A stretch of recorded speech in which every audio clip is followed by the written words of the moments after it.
Welcome to the Dream Journal. From the studios of KSQD in Santa Cruz, the Dream Journal is a weekly show where we explore the power of nighttime dreams through conversations with dream experts and with you. So there's no those vital minutes. Time is keenly found. We are not. In the words of Carl Jung, who looks outside dreams, who looks inside awakens.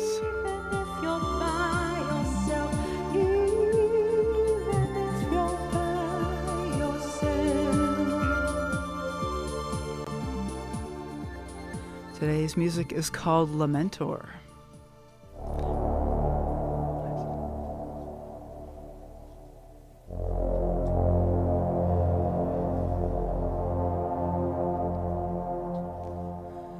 Today we speak with Akinke Lucas about dreaming ourselves whole, somatic healing, social work, and indigenous traditions.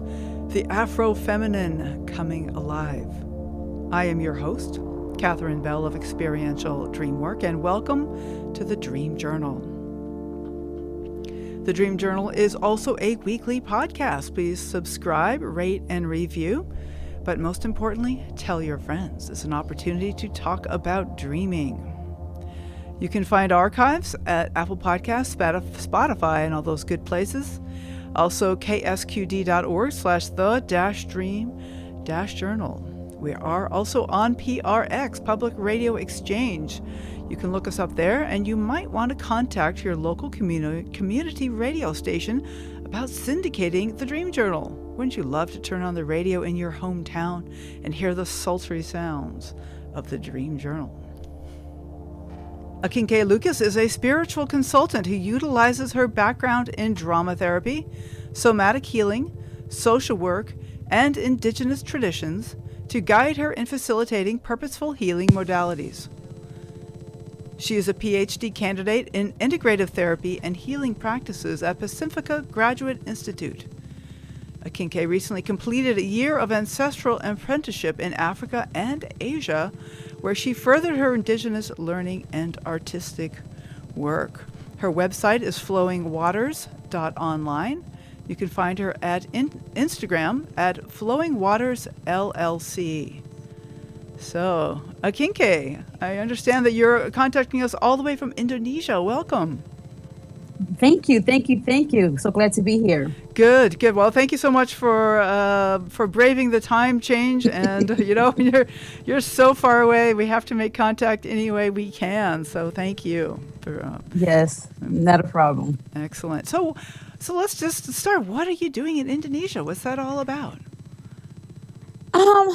So I had a vision, a dream awake of me traveling and doing research for my dissertation before I even enter into a PhD program. Okay. At the time, I didn't even know what was the vision about. I just saw me in a place where there was masks, there were sculptures, there was, at the time I said little people because they look really short. I see, okay. And so I didn't really realize what it was. It was a dream awake. It was a flash that came to me when I was moving or cleaning in the house. And so I was like, okay, cool. And so when I started my PhD program, I think it was in one of my classes where I started seeing the pictures of the sculptures and the masks and the people. And I was like, do I need to be there? Yeah.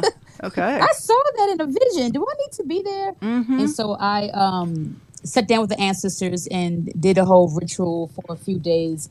And in that ritual, it came out, okay, look, I need to travel to write my dissertation, to go to Africa to write my dissertation. And so that's what I ended up doing.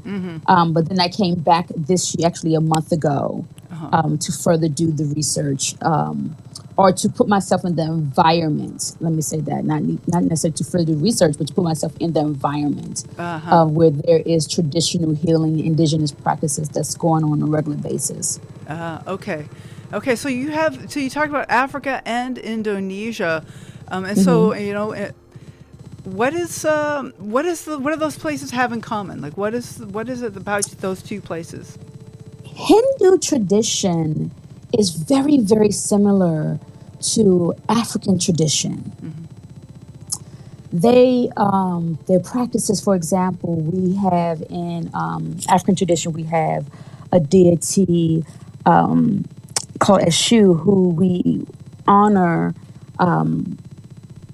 due to they stand the gateways of the underworld, right, or the realm, or it's called different things, and so the way that we honor Eshu is that we have a altar of sorts that sits outside the front door. Okay. And those who is covered by Eshu or in the house of Eshu, depending on what you want to call it, will give offerings and have statues and altar outside their front door to show respect, and I said, and give offerings, right?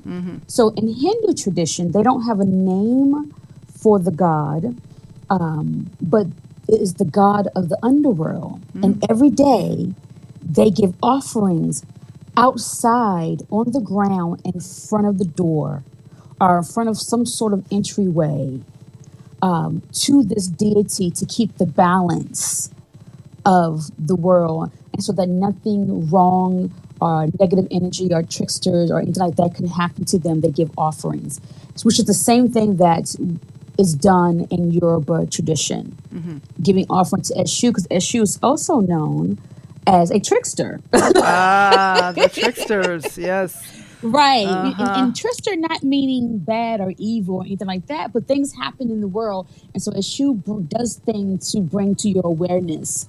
That's what's happening. And it often comes in this trickster format, right? To reveal something in a riddle type of way, right? Or in a ironic type of way. So these two deities and these two different traditions do exactly the same thing. Okay. They give offerings outside of their door to the god of the underworld that holds the stand at that gate in the portal, that brings awareness, that can cause things to happen in your life that may not seem beneficial to you, but brings awareness to a situation that needs to be revealed. Well, I sometimes think I have tricksters in my dreams. Oh my goodness. We do. We all do. All the time. Like more than support sometimes. I get tricksters. Oh, another trickster. Thanks. Great. Yeah, we tricksters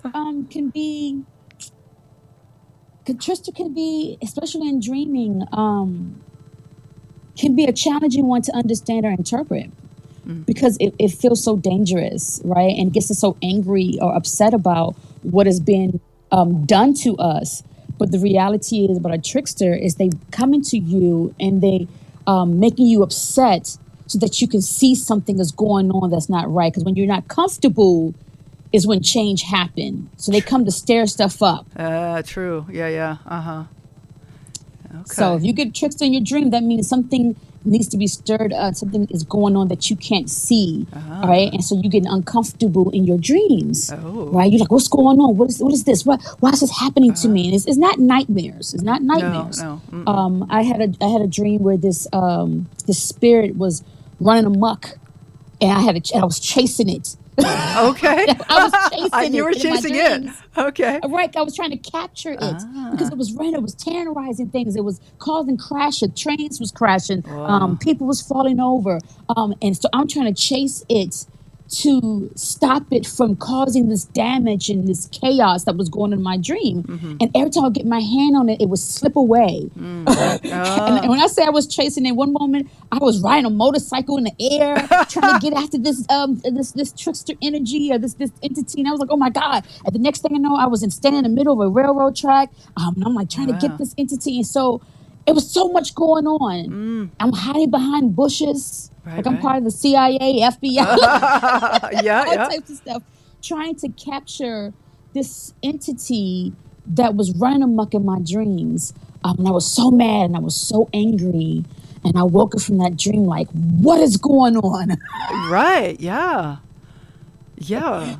I woke up frustrated. I woke up like, I wanted to kill somebody. Oh, okay. Okay. Yeah. If You only you know, can catch and them. so because I couldn't catch it, and it was Yeah. destroying things in my dreams, and it was making me uncomfortable. Oh, I see. In the So places he was that it was, destroying you know, things. right. It was Yeah. destroying things. It was turning things over. It was putting people in danger.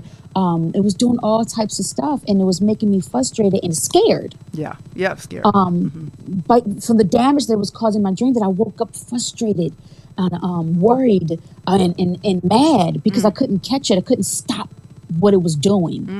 And of course, later on, I realized that I had things going on in my life that I was fearful of because I didn't have control. It was, my life was like unbalanced and all types of stuff was going on. And I just didn't have control. And that's how I felt during the waking hour. But me being me, who's not always in tune with stress. Not always. Oh, okay. Okay. You mean like you don't even know sometimes? I'm like, Right, oh, me too. right. Oh my goodness. I I thought don't I was the always only know one. when I'm stressed. Yeah. Right. I don't always know Totally. when I'm stressed. I don't know always realize when things are impacting me, especially in the workplace. I don't always realize that into the last moment. But my dreams help me realize that because if I start dreaming of work, I know something's going on. Right. Yeah. Right. But you know, sometimes it's in code, of course. That Right. the It's in work part code. is like, oh, wait a minute, this actually reminds me of, that. But even though it isn't really explicitly that. But the thing of destroying things, like, of course we don't want our things destroyed, but sometimes that's exactly what we need. A Right. whole new way of Right. looking at something. Yep. I had a friend back in the day. I probably was in my early 20s, and it was a good male friend. Shout out to Fab. And he said, in order for you to have a newness, you have to have destruction. Ooh. Oh, okay. That hit me. In order Yeah. to And I have was like, newness, you have to have destruction. Thank you, Fab. right. And Uh-huh. right. And I looked at him at the time, I was like, what? Yeah. You what? You kidding me? No. No. Right. Right. He's like, things has to be destroyed in order to rebuild again. Right. And so there you have it. So Okay. yeah. Yes. Yes. That's it. And so those tricksters that maybe they are allies in disguise, even though they don't feel very helpful. There's still something that they're doing that is helpful, and it's like disrupting everything. And we want to stop what they're doing, and yet they're going to do that. Right. And then there's a difference between tricksters and demons Yeah. Okay. and negative entities that comes to harm you, Yes. Ooh, That's a different say some more trickster. about that. Tell me more about that. Um, so demons. So goes into the ancestral portion Yeah. of it, right? Yeah. And Ancestral. so our ancestors are those who either transitioned before us, our nature allies like the trees, the stones, the rock, animals that may have not may have evolved before us to a different realm, right? And so all of those who have evolved, reincarnated, transitioned, whatever you may want to call them, they're not always good. Yeah. Yeah. Yeah. Okay. They do bad on earth. If you have someone on earth who raped, killed, molested, Yeah. murdered, Yep. did all these things, was just an evil person, when they transition, if they have not evolved to that level and may not want to, let's be real, may not want to, they're comfortable with it, they like what they're doing, they enjoy killing, they enjoy all these things, right? Yeah. Those, when they transition, that doesn't leave them unless they want to evolve, unless they find a new way of life and thinking during their transition. So what happens to them? Right. They are spirits. Energy does not die. Yep. And so when you transfer that energy, that memory is still there in that other realm. And if they don't evolve or choose to get rid of that, they stay in that place that they like to stay at. Okay. Right? Right. But they have to have something to feed off of because their energy frequency is on a low vibrational level. Okay. Say more. What do you mean? Because they did not evolve. What would they feed off of? Like, what do you mean by feed off? They feed off of us. Oh. So Oh, okay. they Yikes. feed off of us. And so because they cannot evolve or chose not to evolve, like we're gonna call them vampires, right? Okay. And vampires in a sense of not where they drain you of blood, but they drain you of energy, right? They get attached to you, they possess you, and so these things can happen because they have to keep their energy to a certain level in order to continue to do the things they want to do. And so they feed off you, right? And when they feed off you, they also are implementing or persuading or influencing you to do things that are harmful to you in yourself. Okay. Yeah. Because that's what they're about. So, Right? so do you have any suggestions of how do we distinguish if it's a trickster or a demon? I mean, this is one of the things that worries me about ancestral dreaming is that there's a lot of people in my past that are not that good people, and I don't necessarily want to connect with those. Right. And so how do I recognize that whether it's somebody being provocative to help me get out of where I'm stuck versus somebody that's trying to suck my energy? So, as a person who deals in protection on a daily basis, for my individual self and for the collective, I always say is you have to start putting practices in places. Awareness doesn't come overnight. Okay. And so one of the things you have to be aware of is who are you and who are your people? And I'm not talking about people who just related to you, but people who are for your good. And that comes in the sense of who are you, right? Okay. I know who I am in regards to how I respond throughout my lifespan to different things in different situations. I'm a foster kid, right? I grew up in foster care from the time I was 7 to the time I aged out at 21 in Washington, D.C. And there's some things that I realized about me from that experience that travel with me into my adulthood that I don't do well with. Yeah. Okay. I don't do well with raising my voice and getting upset. It takes me out of balance. I don't do well with people raising their voice at me. You could be upset, Okay. but raising their voice at me and verbally abusing me. Oh yeah. And I'm bringing this up because when I have walked the spiritual path and continue to walk the spiritual path, I encounter people who would like to mentor me or become my godmother in Ifi, or these different paths that you take in your spiritual journey. And one of the things I realized that these demons was coming through these people is because they would yell and talk to me in a harmful fashion. Okay. And I will immediately get triggered. Oh yeah. Okay. I immediately get sad and hurt and cry and not saying that being uncomfortable is not a good or bad thing, but a hurtful thing. So there's a difference being uncomfortable, being hurt. And so when I was getting these readings or these priestesses were saying they're channeling my family member and they're yelling and cussing at me, that's not how my people talk to me, because that doesn't work for me. I can't hear you. I can't understand you. I can't relate. I can't do anything but be in a harmful place. And when I'm in a harmful place, in a fearful place, I shut down and build a whole entire wall. Right. Okay. Right? Yeah. If you're talking to me and you're telling me to do things that's harmful to other people, or that I may feel harmful, what I may think is harmful may not be harmful to somebody else. But if you tell me to say, oh, I need to drink 15 ounces of liquor, I'm not a drinker. I don't drink. I have triggers around drinking. Right. If you're telling me as a spiritual mentor or godmother or priestess or priest that I need to go and participate in some type of narcotic or drugs to contact with my ancestors, that's harmful for me. Okay. Even down to smoking weed. Yeah. Right? That's a trigger. My ancestors are not going to tell me to do that because of my family lineages. They're not going to tell me to do something that harms my family. Your beneficial ancestors. My beneficial ancestors, correct, right. My beneficial ancestors, the ones that are for me. right? They're not going to tell me to do that. That's something else speaking through. That's a demon speaking through. That is someone who's trying to harm me speaking through. Okay. Right. That's not for me. And I only know that because one, I've watched my family history and I know me. I don't watch movies that have drugs in it. So why would someone that's for my good as my ancestor to tell me to do something that I have a big trigger around?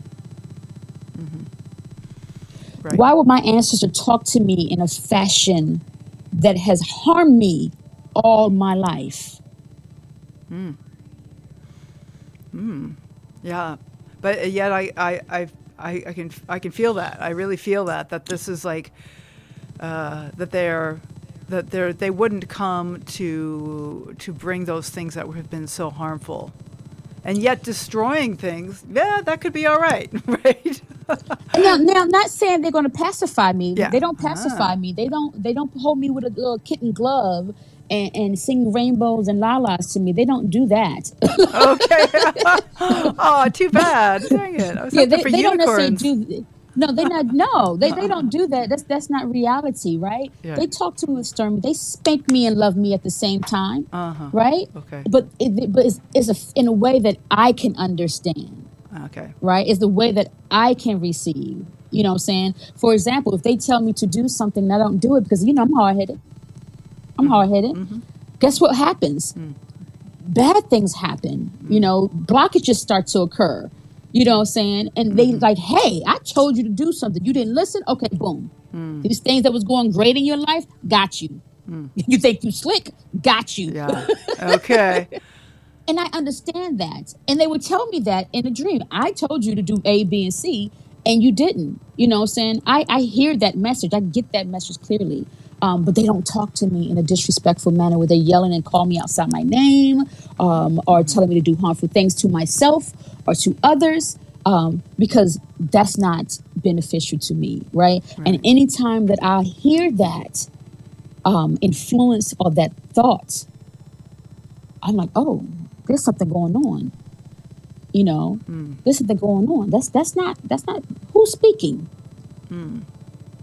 Name, origin, and purpose. As Burns was like to say, I know you had Dr. Stephanie Burns on here. Yes. A few months. Yes. And she's famous for saying name, origin, and purpose. Name, origin, and purpose. Well, I love that. Okay.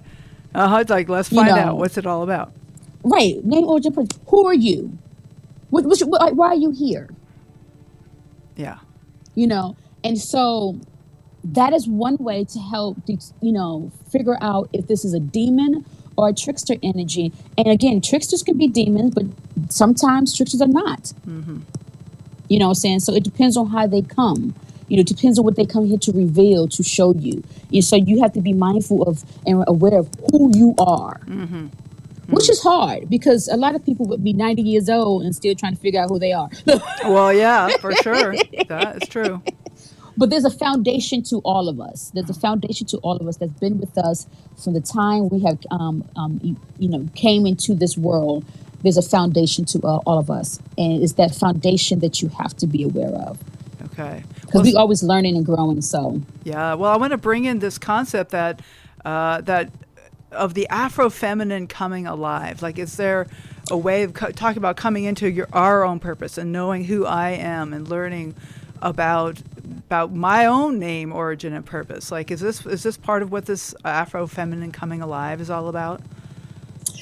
Yes. Okay. So the Afro-Feminine, as an African American person, I focus on African American traditions, indigenous traditions, people of color traditions. So when I say Afro-Feminine, that is me separating, differentiating between the regular feminine, the European feminine, and the people of color feminine. Right. Also, in indigenous traditions and in African tradition, which is also indigenous traditions, there's a duality to energy. There's a duality to our gods. They are both masculine and feminine. So they're one. They just have different aspects of them. And so when I speak of the feminine, I could bring in Young and start talking about the unconscious mind, right? Start talking about the unconsciousness. The soul to man, right, is what Young likes to say. The soul to man, the one that makes the man uncomfortable in their dreams, right? Okay. Uh-huh. And so the Afro-Feminine is the unconscious, right? The part that you're not aware of, but is constantly in play in your everyday life, right? The conscious is the awareness, right? That's the masculine part. That's the masculine energy that you are aware. You can see it. You can touch it. Is a direct linear thing or thought process. You don't have to think about it. But the feminine is not, right? So when we start talking about the Afro-Feminine, we start talking about these African characteristic or archetypes that are in play in our life every single day. And the Afro-Feminine comes to bring order in the chaos. So that unconscious mind makes you uncomfortable so that it can bring order in the chaos. And so when we dream, our ancestor is part of the feminine, because it is the part of the consciousness that we are not always aware of. We cannot see it. It's not tangible, right? And we second guess what's going on when we're dealing with the ancestors. And the ancestor deals in the feminine part of you, right? That aspect. That's how the feminine helps bring information to you, right? The ancestor sits in the unconscious. That's why we dream. Dreaming is a feminine energy. Right? Yeah. And so when we take the ancestors and we put them with the dreaming, because their way of communicating is one of the way they communicate with us, then we start talking about the Afro-Feminine. What is the Afro-Feminine doing? What is that archetype, those characteristics? What is that about? How do we maneuver her or bring her into our life fully? Because she's speaking to us. She's speaking to us in a different realm. That's the realm that she sits in. That's the realm that the ancestors comes through. So if we're dreaming, we're sitting in the Afro-Feminine realm, right? When the ancestors speak to us, they're speaking to us from the Afro-Feminine realm. Okay, now that's now as a European descendant myself, would then my dreaming be in the European feminine? Is there like a distinction here? And then of course there's reality. There is not. Reality, Okay. there is no distinction, Okay. because if we talk about Pangea, when the earth was all one and man became one, the center of creation till this day, the birth of human comes out of Africa. Oh, I see what you're saying. Right. And so all we did was migrate. Okay. Oh, good. Phew. I guess so. Migrate. So okay. so reality is still the same concept, but for people from indigenous practices, from people of color, that our history has been stripped from us, right? Right. And so we don't have the information of the feminine that looks like us. We was taught and programmed that there is none for us. Okay. Even though she doesn't exist. Yeah, even those Europeans are latecomers. Right. Like, Yep. They have their own traditions and their own cultures. And for those who experience colonization, we were stripped from our own cultures and our own identity. And so we're bringing that back, right? We're bringing that back into the fullness now. And part of bringing that back is reawakening the Afro-Feminine for us, reawakening our feminine, our duality, right? Reawakening our gods, and part of reawakening the gods is to not to acknowledge that they both our gods are both masculine and feminine energy. Right? And that feminine energy is the one that brings order, that makes things happen that you can't see. The feminine energy deals with the emotional, deals with the soul, not the mind. Now, you can't have one without the other. So does the feminine influence the mind? Yes. When you feel something, it goes through a process. You feel it, then you think it. Right. Okay. And the feminine is what makes you feel it, right? Okay. And the masculine what makes you think it, but there has to be order. Without the feminine, it becomes an imbalance. And then you have a lot of destruction, because the masculine deals in action. It deals in aggressiveness, right? It deals in it likes chaos, right? The feminine comes in bringing that balance, brings in that order, right? Brings in the emotional, brings in the humanity of a thing. And so that's what the feminine does. And I just bring and reawaken and bring to fullness that guess what? Yes, there's the European feminine, but us as people of color, we have our own traditions, we have our own cultures, Yeah. right? Yep. And our feminine is Afro, is Black, is indigenous, right? And so I'm bringing light to that. So this is why I put Afro in front of the feminine. So it's a different. And plus, in European tradition and culture, the feminine is usually not seen in a duality. There's a separation. In Western culture, there's a separation. You look at Greek mythology, you don't see Thor also speaking of their feminine side. Well, yeah. There's always a separation. In indigenous and Afro-Indigenous tradition and practice, there is no separation. The only time you hear a separation is when we start talking about the characteristics of what is happening, right? And then we start talking in the fashion of, bringing the Western terms in of he, right? Bringing the Western term in of this masculine energy of God and God. So that's come from a Western standpoint. But in tradition, you don't hear that. You just talk about aspects like that the earth, right? The earth is feminine. It's feminine. Yep. And so there's characteristics with the earth are feminine characteristics, right? The groundiness, that's a feminine characteristic that helps ground you and stabilize you, right? Water, the feminine characteristic, which is the same thing when you start looking at European tradition. They have that too. Yeah. They have that awareness, but they separate it. Right? They make it an individual and a linear thing, which is a very masculine energy, where in indigenous traditions and African indigenous traditions, we don't separate it. Akinke, I am in a trance here. I am really taking in what you're saying. This is really amazing. And I think really bringing back the feminine to society is a huge goal and something that dreams really lead us toward. We need to take a short break, and we'll be back in just a moment. I'll talk lots more about this, and we'll also be getting a little more personal after the break. We'll find out a little bit about how you got started as Akinke Lucas, and also we'll start to incorporate your calls. So we are broadcast live from the KSQD studios in Santa Cruz and co-broadcast live in San Jose by KCXU.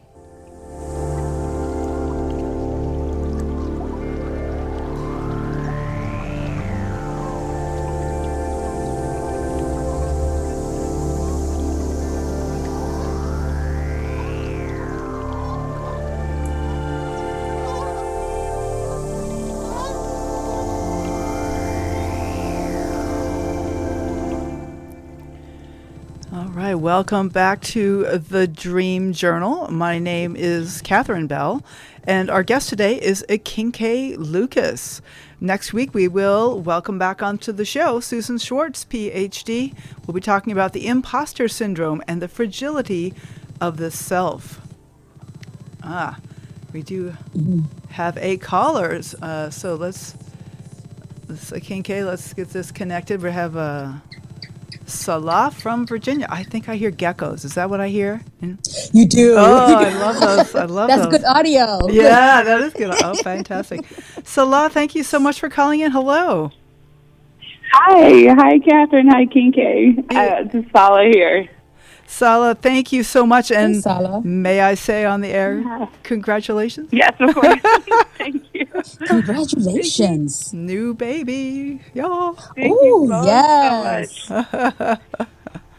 Yeah, no, thank you so much. I guess I'm in my first week Wow. of motherhood with my second son. Oh, So congratulations. I'm still kind of reeling. I'm sure. Hello, new Just coming spirit. down off the astral plane here. Little Sparrow Salah's been on the show a few times. I'm really glad to have you call in. What is up for you? What's on your mind, Salah?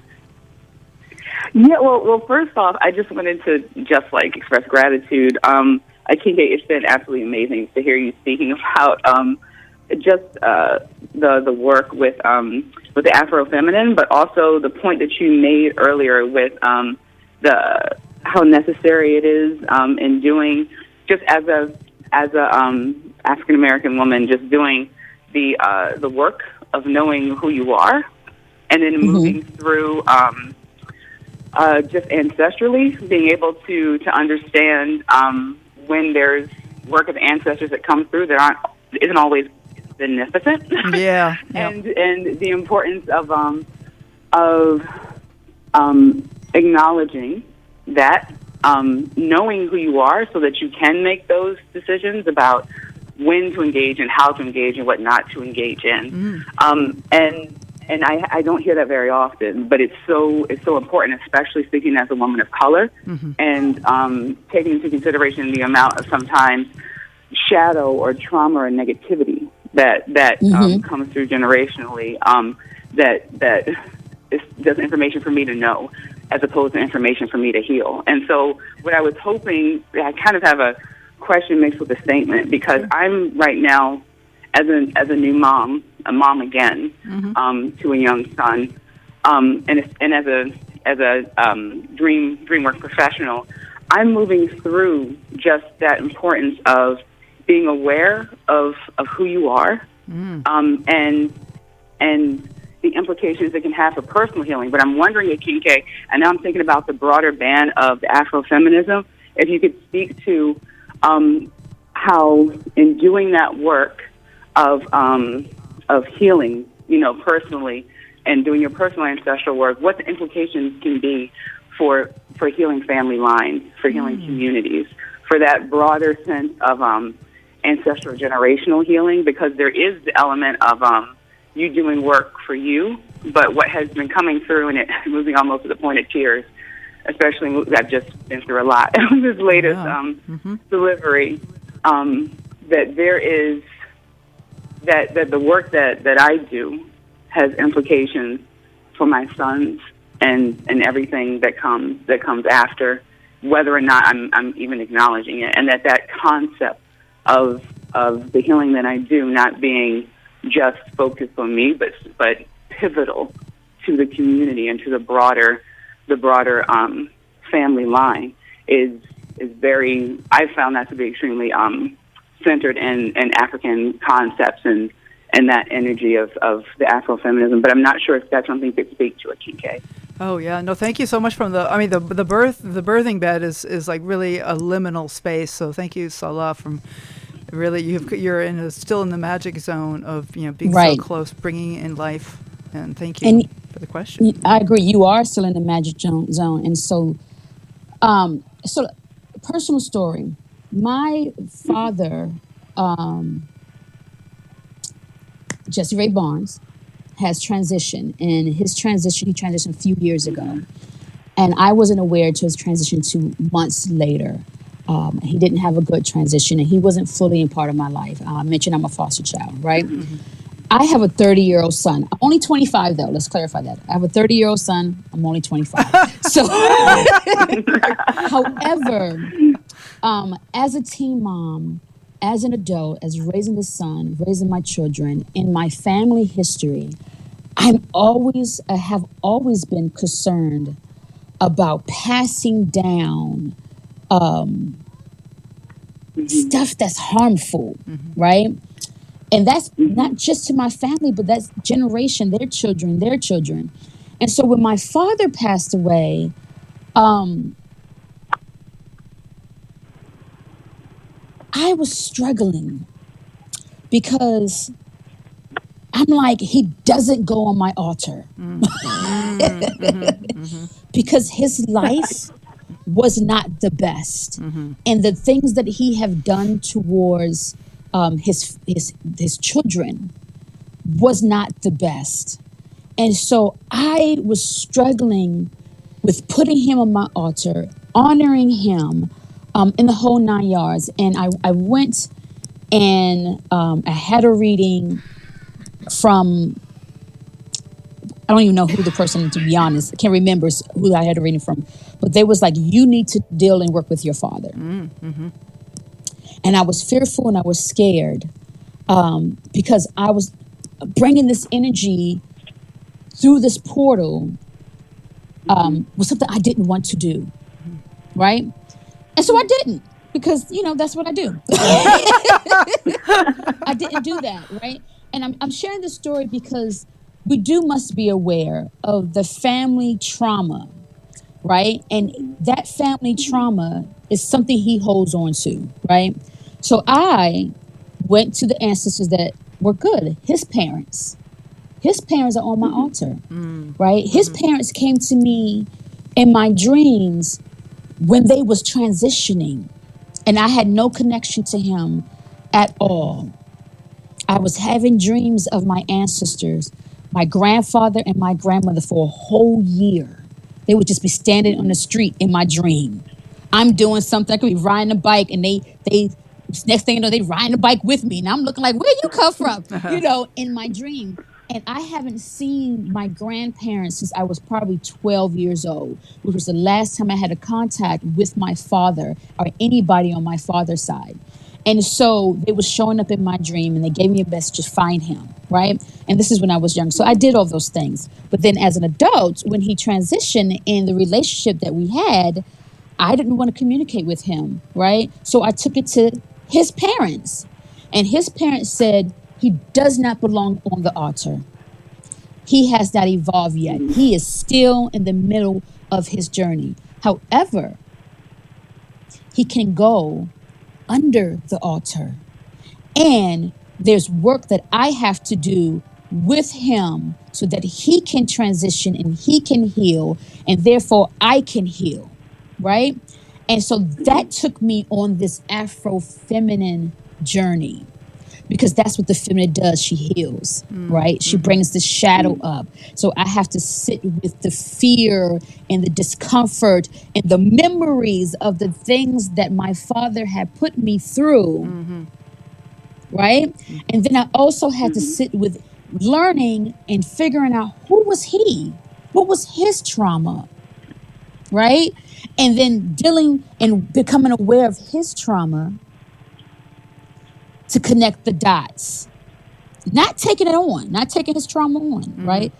But be aware of it, right? And when I have the memories of the trauma that I went through, not to relive it, but be aware of it. Because what I'm learning is, okay, this is what I don't want to do with my children, right? This is what I don't want to feel when I engage with my children. So when those emotion comes up and they similar, if I'm yelling and screaming at my children, if I'm doing AB or talking to my children the way that, my father talked to me, or if I'm treating them the way that my father treated me, and some of the things he was doing, people may not seem that was bad or harmful, right? But in relationship to the bigger picture, it was, right? Am I doing that with my children? Am I being, am I showing my children certain things? I'm going back to those memories because they triggered something. And it's connected to my father. So I have to work with him under the altar, right? Before he put on the altar to honor him. So there's a doorway there. He hasn't came through the door yet. Right, Akinke, I really resonate with this. My grandfather was very abusive to my mother, and she just shut the door. She was like, no, and she broke the chain, and she still has ruled him out, and that's what she needed to do. And so I totally understand that might be exactly what you need to do. But she shut the door. She did not abuse us. I mean, it's so hard for someone raised under abuse to not abuse their own children. I know what stress children are or can be in life, and I'm so grateful for her sacrifice, really. And also to understand that when your ancestors are at that evolution stage where they can help and guide you, they will show up in the dream. But when they show up in the dream, if it's chaos in the dream, if it's a nightmare, if it's a dream that is unstable, you have to look at that dream to determine, are they visiting you for your benefit, or are they benefiting you because they want to get something from you? They want you to do something, right?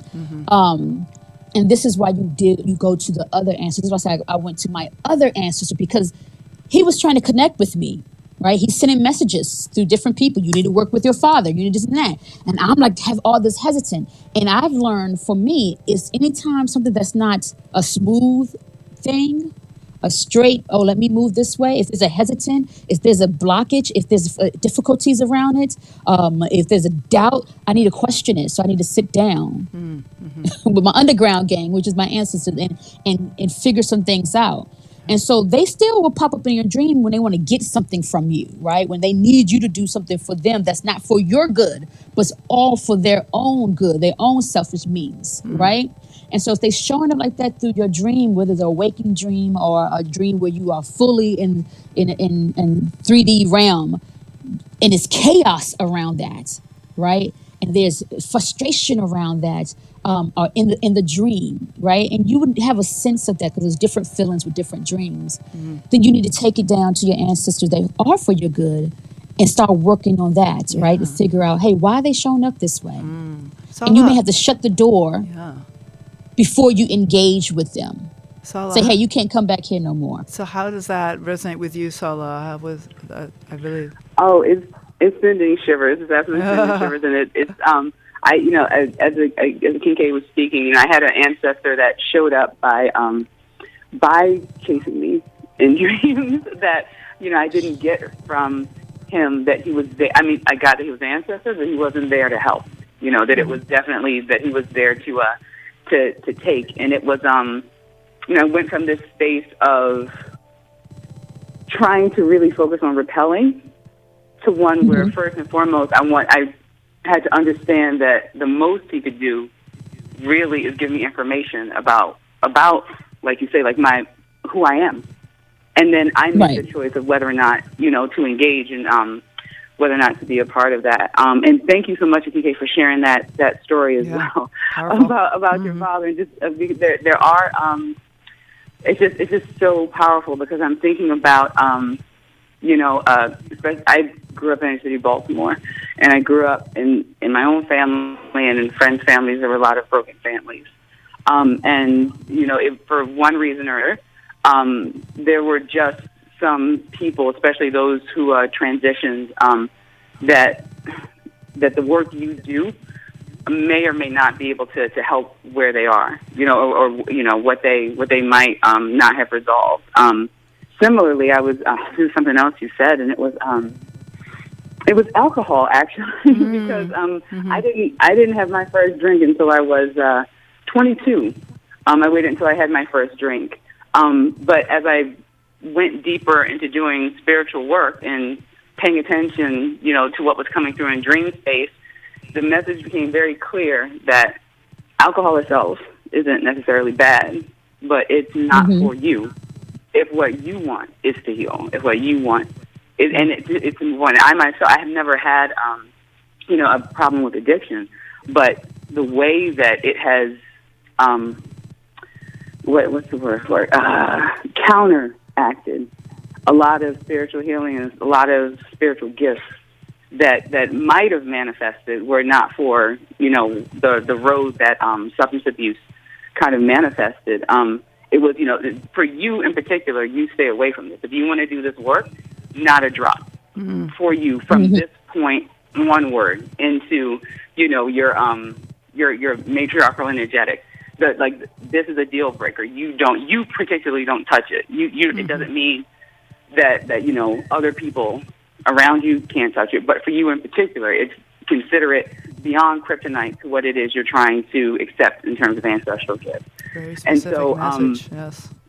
Yeah. No, everything you're saying just resonates, and it's I'm having a hard time with words because words seem so cognitive, and I'm in a very heart-centric space. Well, let me give this. This is coming through for me. This message is coming through.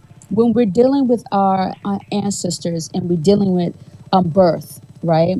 Because birthing is a portal. It's a portal. It's one of the biggest portals you can have. And when that happens, new spirits comes through, right? Reincarnated spirits come through, so they could be bringing a message with them. And this could be why you're having these thoughts. And what I'm getting is have grace and compassion and space for yourself, right? So because thank you. Yeah, I love that you. we have to move on. I'm so sorry. This is just a fascinating conversation. I'm so glad you called, Sala. And I even have 2 emails I'm not going to get to. My goodness. This has been a really fruitful conversation. And Sala, thank you so much for calling. And be sure to check out Divine by Design if you want to see more about the amazing work Sala and our siblings are doing. Divinebydesign.org. Thank you, Sala. Thank you for that, Catherine. Thank you so much, Akinke, as well. You ladies take care. Okay. Thank you. Bye. And Appreciate you. And thank you for the 2 emails that I got. We've just had so much interest in the show today that I'm not going to get to them, I'm afraid. But thank you for sending your emails, because it's so valuable to know that folks are listening and excited about this topic. You can say, Akinke, you've gotten folks really riled up and interested in these topics. So I want to find out, how can folks get in touch with you, Akinke, when they want to follow up? They can get in touch with me through my website, which is flowingwaters.online. And that's Flowing Waters with the S. Yeah, okay. Yep. .online. They can contact me or email me at contact@flowingwaters.online. Great. And then I have my social media platform, which is Flowing Waters LLC. I'm doing stuff on there. Okay, yeah, Flowing Waters LLC Yep. on Instagram. I'm doing stuff on there, Yep. Personal and professional, and so they can always shoot me a DM that way as well. Great. The email is contact@flowingwaters.online. Okay. And then what else is coming up for you? What is coming up, and what final encouragements do you have for our listeners? Encouragement is dreams are important. It doesn't matter what type of dream it is. They are important. They have some form of message. Even if you're dreaming about a show you was watching as you fell asleep, there's a message in that. Yes. So dreams are important. It's the way that the ancestors communicate with you. And if you don't believe in ancestors, if you believe in angels, it's the same thing. Yep. Angels, ancestors. Yep. They're Just communicating. terminology.